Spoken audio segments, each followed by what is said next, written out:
अस्सलाम वालेकुम फ्रेंड्स, मैं हूं उदयसमान और आप देख रहे हैं A to Z सोलर। तो आज हम बात करेंगे इन्वेरेक्स के 1.2 किलोवाट इन्वर्टर के बारे में कि इसके जो है कनेक्शन किस तरीके से होते हैं, इस पे सोलर पैनल जो है वो कितने वाट के लगा सकते हैं और 150 वाट के सोलर पैनल लगाने हैं तो उनको कैसे लगाना है, 200 वाट के लगाने हैं, 250 वाट के लगाने हैं या 320 वाट के, या कोई भी सोलर पैनल अगर हमने लगाना है तो उसको उसकी तादाद कितनी होगी और उसको लगाना किस तरीके से है।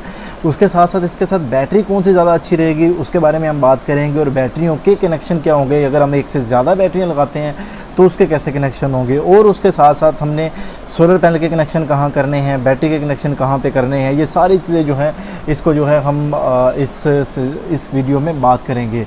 तो आपको मैं बताता चलूँ कि अगर आप हमारे इस चैनल पर न्यू हैं तो काइंडली आप हमारे चैनल को ज़रूर सब्सक्राइब कीजिएगा, और अगर आपको ये वीडियो पसंद आए तो लाइक का बटन ज़रूर दबा दीजिएगा। तो वीडियो स्टार्ट करने से पहले मैं आपको ये बता देता हूँ कि ये हम इन्वेरेक्स 1.2 किलोवाट के पार्ट 2 की बात कर रहे हैं। इससे पहले जो है एक पार्ट हमने बना लिया हुआ है, अगर आपने वो वीडियो नहीं देखी तो इन्वेरेक्स पार्ट 1 इसका लिंक मैं वीडियो में नीचे दे देता हूँ, आप उसको ज़रूर देख लीजिएगा। तो आइए स्टार्ट करते हैं। जैसे कि मैंने आपको बता दिया कि पार्ट 1 में ये जितने भी पॉइंट्स हैं इनमें कौन से पॉइंट का क्या काम है ये हम ऑलरेडी सीख चुके हैं। तो अब हम आ रहे हैं नेक्स्ट पार्ट में, तो अब हम देखते हैं कि हमने कौन कौन से पॉइंट हैं जिनको हमने भी सीखना है। तो फर्स्ट ऑफ़ ऑल इसमें जब भी आप एक इसकी अनबॉक्सिंग करते हैं तो इसमें सबसे पहले आपको एक यूनिट मिलता है जो कि आपका एक इन्वर्टर होता है, जैसे कि आपके सामने है। उसके साथ साथ जो है एक यूज़र मैनुअल होता है, जैसे कि ये यूज़र मैनुअल से ही मैं देख के आपको जो है ये कंप्लीट डिटेल बता रहा हूँ। उसके बाद कम्युनिकेशंस केबल्स होती हैं, उन केबल के ज़रिए जो है आप प्रोग्रामिंग अगर आपने करनी हो मतलब लैपटॉप से तो फिर आप कर सकते हैं, और सॉफ्टवेयर की DVD होती है जो लैपटॉप में अगर आपने प्रोग्रामिंग करनी है। उसके अलावा बैटरी की केबल्स होती हैं, ये जो है होती हैं 1.2 किलोवाट के लिए, 2.2 किलोवाट मॉडल में जो है ये अवेलेबल होती हैं।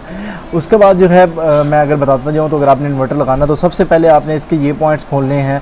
इन पॉइंट को खोलेंगे तो आपके फिर सारे कनेक्शन जो हैं वो अंदर होंगे।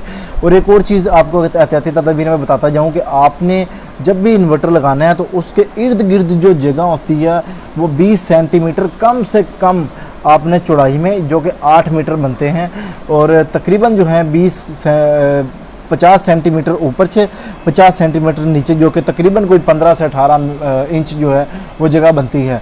अक्सर लोग क्या होता है कि वो इन्वर्टर के बिल्कुल दीवार के करीब लगा देते हैं, उससे जो है उसकी वो हवा नहीं लगती, और या इन्वर्टर के साथ बिल्कुल दूसरा इन्वर्टर लगा लेते हैं, उससे भी जो है वो मसले मसाइल सामने आते हैं। तो आप कोशिश कीजिए कि आप जब भी इन्वर्टर को लगा रहे हों तो आप इन्वर्टर का जो फासला है वो डिटेल मैंने ये आपको यहाँ पे ये दिखा रहा हूँ, वो उस फासले को ये जो मैंने डिटेल आपको सामने बता दी है इसको मद्देनज़र रख के आपने करना है। और मज़ीद अगर मैं इसके बारे में बताऊँ तो इसमें ऊपर ये 2 पॉइंट आपको नज़र आते हैं, इसके ज़रिए जो है इसको हम हैंग कर सकते हैं। और इसके साथ साथ जो है आपको बैटरी के बारे में यहाँ पे केबल मिलती है, और वो सारी डिटेल उसमें आपको बता देता है कि कितने mm की केबल यहाँ पर है। अब यहाँ पर आते हैं बैटरीज़ के बारे में कि यहाँ पे अगर हमने बैटरी लगानी है 1.2 किलोवाट इन्वर्टर में जो ऑप्शन होता है कि अगर आपने सिंगल बैटरी लगानी है तो फिर तो वो डायरेक्ट जो 2 तारे जो हैं वो लग जाएंगे, लेकिन अगर आपने डबल बैटरी लगानी है तो आप इस तरीके से सीरीज़ में नहीं जोड़ेंगे। आपने 1.2 किलोवाट पर 2 बैटरी को सीरीज़ में नहीं जोड़ेंगे, क्योंकि इस तरीके से 24 वोल्ट बन जाएंगे। आपने अगर 2 बैटरियाँ लगानी है, मैं आपको ये मशवरा दूंगा कि आप हमेशा एक ही बैटरी लगाएं, लेकिन अगर आपने 2 बैटरियाँ लगानी है तो एक बैटरी की माइनस को माइनस के साथ और वहाँ से माइनस लेके इन्वर्टर को दे दें, और दूसरी बैटरी के एक बैटरी के जमा को दूसरी बैटरी के जमा के साथ, और उसको आगे आप इस तरीके से जमा को दे दें। मज़ीद जो है मैं आपको बैटरीज़ का बता दिया, और ये आपके बैटरीज़ के पॉइंट है। मैं आपको मज़ीद जो है इसकी डिटेल भी आगे बता देता हूँ कि किस तरीके से जो है आप बैटरीज़ को लगा सकते हैं। इसमें 2 पॉइंट्स हैं और आपने ये कोशिश करनी है कि ये जो पॉइंट्स हैं ये आपस में मिले ना, क्योंकि इससे जो है वो बहुत ज़्यादा नुकसान हो सकता है। और फिर मैं अगर इसमें केबल की आपको बात बताऊं तो आप 1.2 किलोवाट पे जो केबल का इस्तेमाल करें वो 8 mm की केबल आप इस्तेमाल कर लें या 10 mm की केबल इस्तेमाल कर लें सोलर से इन्वर्टर तक के लिए। और मज़ीद जो है आपको मैं इसकी डिटेल बता देता हूँ कि आप इसमें मज़ीद किस तरीके से लगा सकते हैं। आउटपुट के लिए आप AC आउट जो लिखा हुआ है यहाँ से आप आउटपुट लेंगे। 3 तारें जो दिखाई गई हैं बेसिकली तीसरी तार अर्थिंग के लिए है। अगर आपने अर्थिंग की हुई है तो आप अर्थिंग के वायर लाजमी लगाइएगा।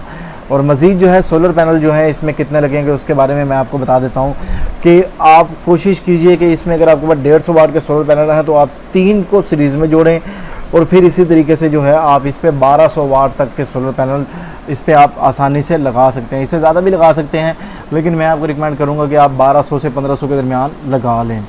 मज़ीद जो है तमाम वायर कनेक्ट करने के बाद जो है आपने ये जो सीपीयू आपने पहले खोले थे इनको आपने बंद कर देना है। फिर उसके बाद जो है अब आपने बैटरी भी कनेक्ट कर दी है इन्वर्टर के साथ, उसके बाद जो है आपने वापडा को भी कनेक्ट कर दिया और आपने सोलर की तार भी लगा दी है। तो उसके बाद आपने क्या करना है कि आपने ये जो पावर का बटन है आपने इसको ऑन करना है। जैसे ही आप पावर के बटन को ऑन करेंगे आपके डिस्प्ले पर डिफरेंट नंबर्स आ जाएंगे। मज़ीद इसमें 3 ये स्विच लगे हुए हैं और 3 इसमें लाइटें लगी हुई हैं। इनका काम मैं ऑलरेडी पहले बता चुका हूँ, लेकिन मुख्तसर अल्फाज में आपको मैं बता देता हूँ कि अगर हमारी ये सबसे पहले जो हमें ये देखने में हमारी ये लाइट नज़र आ रही है AC स्लैब बटा इन्वर्टर, अब एक आपको लाइट मुसलसल जलती हुई नज़र आ रही है, दूसरी आपको जलती बुझती नज़र आ रही है। तो इसकी डिटेल वो यहाँ पे बता रहा है कि अगर जो है आपकी जो है लाइट ऑन है, मुसलसल ऑन है, तो इसका मतलब है कि output is powered by utility in line mode. इसका मतलब जो है आपकी वापडा जो है वो मौजूद है। अगर आपकी लाइट जल बुझ रही है तो इसका फ्लैशिंग कर रही है, तो इसका मतलब यह है कि output is powered by battery और PV इन बैटरी मोड। यानी वो कह रहा है कि उस सूरत में आपकी जो है वो सोलर या बैटरी से आपकी इस्तेमाल हो रही है। ये जो लाइट की जो AC बटा INVT की बात कर रहा हूँ, तो वो ये पहली ऊपर जो लाइट होती है उसकी बात होती है। उसके बाद CHG का मतलब है ग्रीन लाइट। अगर वो सॉलिड ऑन है, अगर मुसलसल लाइट जल रही है, तो इसका मतलब है कि बैटरी इज़ फुली चार्ज। और अगर बैटरी आपकी फ्लैशिंग कर रही है, जल बुझ रही है, तो इसका मतलब है बैटरी चार्जिंग हो रही है। यानी अगर मैं इस पॉइंट की बात करूँ दरमियान वाली लाइट की, तो अगर ये लाइट जल बुझ रही है तो इसका मतलब है कि बैटरी चार्ज हो रही है। अगर ये फुल मुसलसल रोशन है तो इसका मतलब बैटरी हमारी फुल चार्ज होगी। उसके बाद फॉल्ट की लाइट है, ये रेड कलर की होती है, बाकी दोनों ग्रीन होती हैं, ये रेड होती है। अगर ये सॉलिड ऑन है, मुसलसल ऑन है, तो fault is occurred in the inverter. मुसलसल जो फॉल्ट है वो मतलब इन्वर्टर में अब कोई फॉल्ट आ चुका है मुसलसल। अगर फ्लैशिंग कर रही है तो वो वार्निंग कंडीशन जो है वो आपको दे रहा है। इसका मतलब आप जो फॉल्ट कोड वो शो कर रहा है उसको आप ख़त्म करके उस फॉल्ट को दूर कर सकते हैं। मज़ीद इसमें 3 स्विच होते हैं, एक ये एरो का बना हुआ है, एक अप डाउन का बना हुआ है, एक इंटर का बटन है। इनकी मैं आपको बता देता हूँ, एक एस्केप का बटन है एग्जिट जाने के लिए सेटिंग से, एक अप डाउन का बटन है, और तीसरा इंटर जो है आपने कॉन्फ़िगरेशन जो सेटिंग करनी होती है उसके लिए है। तो इसके बाद मज़ीद डिस्प्ले में ये सारी चीज़ें आ जाती हैं। इसके बाद अगर आपकी ये जो पॉइंट्स हैं, ये पॉइंट्स बताते हैं कि आपका लोड कितना है। और सेम इसी तरीके से आपकी जो इस तरीके से ये जो पॉइंट है ये आपकी लोड की इन्फॉर्मेशन देनी है। ये आपको जो इंडिकेटर है, ये इंडिकेटर बताता है कि इस वक्त वापडा मौजूद है। ये इंडिकेटर सोलर का है, ये इंडिकेटर बाईपास का है। ये जो इंडिकेटर AC बटा DC है, इसका मतलब है कि indicate the utility charge circuit is working. यानी चार्जिंग जो है ना वो इस वापडा की तरफ से वर्किंग है।